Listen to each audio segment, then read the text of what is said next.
What's up, Guardians, and welcome back, Hunters. I'm Profane, and thank you as always for checking out the video.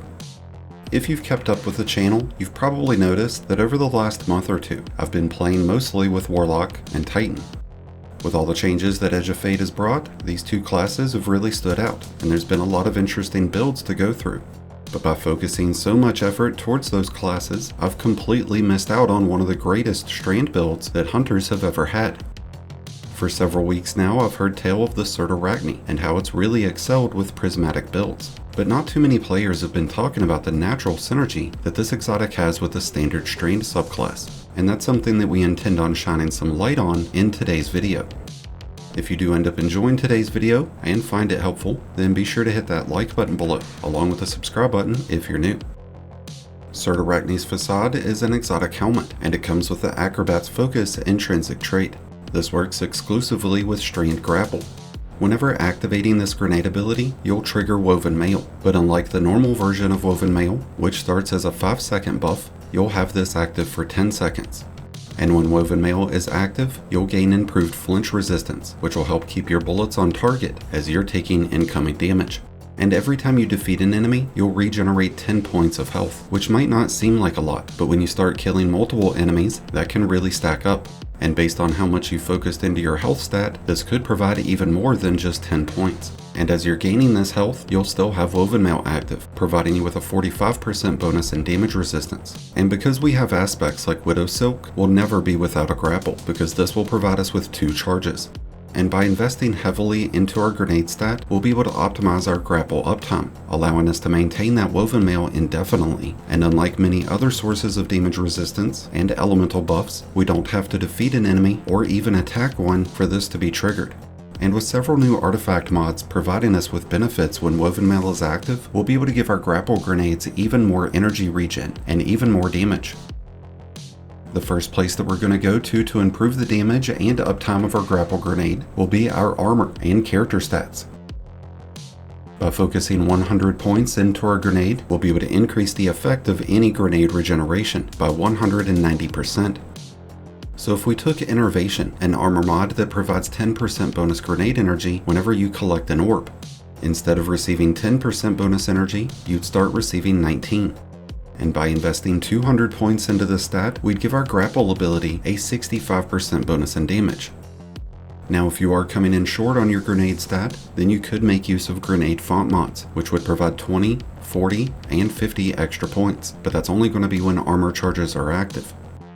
We also have the Tightly Woven artifact mod, which is a new artifact mod that provides 20 points of grenade and 20 points of class stat whenever we have Woven Mail active.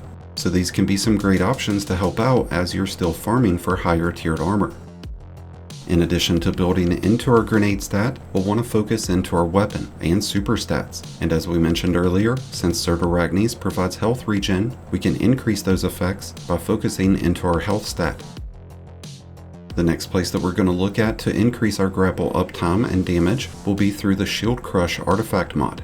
This is going to grant a 12% increase in grapple damage whenever Woven Mail is active, and our Threaded Spike will receive a 50% increase in damage, along with a 50% increase to its regen, allowing us to keep those severing effects applied.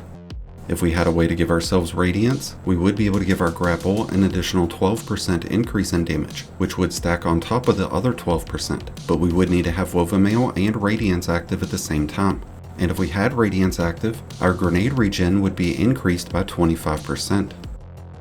Activating Radiance on a Strand build is not an easy feat, but because of another artifact mod called Fever and Chill, we'll be able to trigger Radiance whenever we land consecutive precision shots with a solar weapon.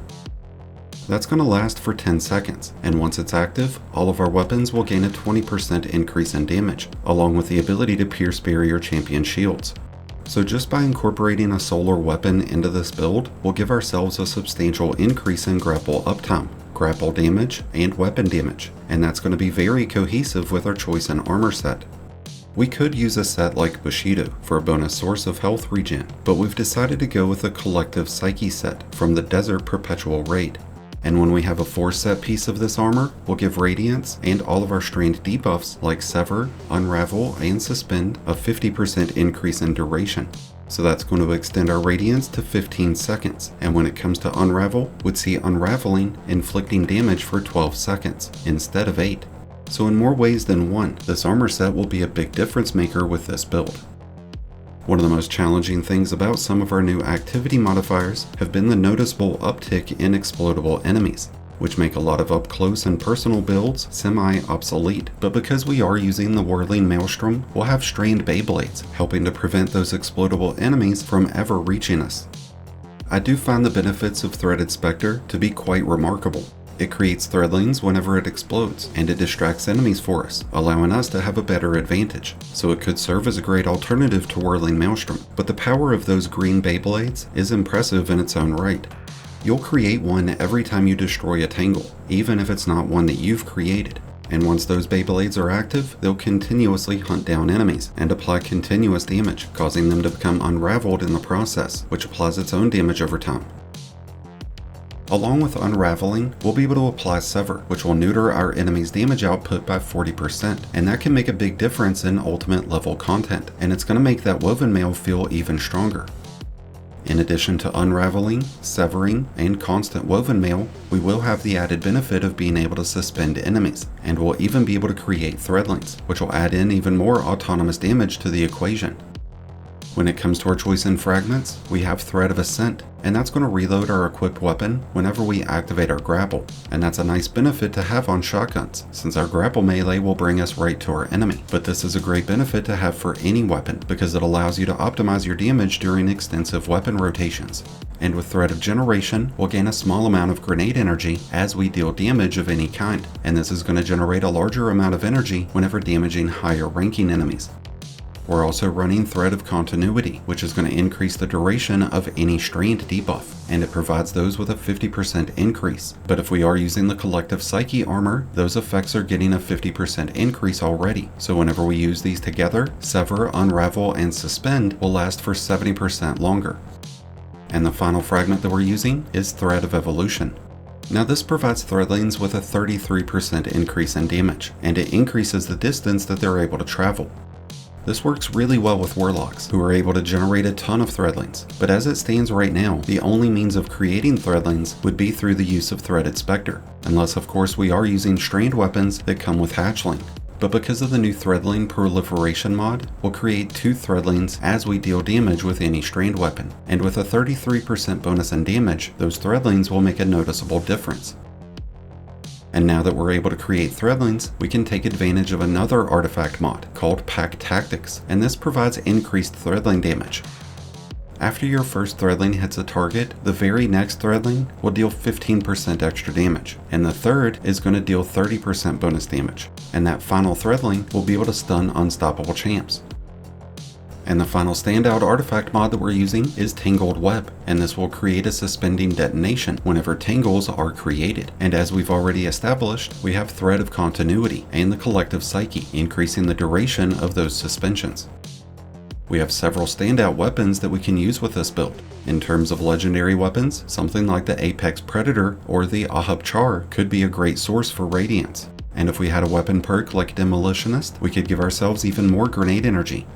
Grave Robber could also come in handy, since this would proc off of our Threaded Spike and our Grapple melee.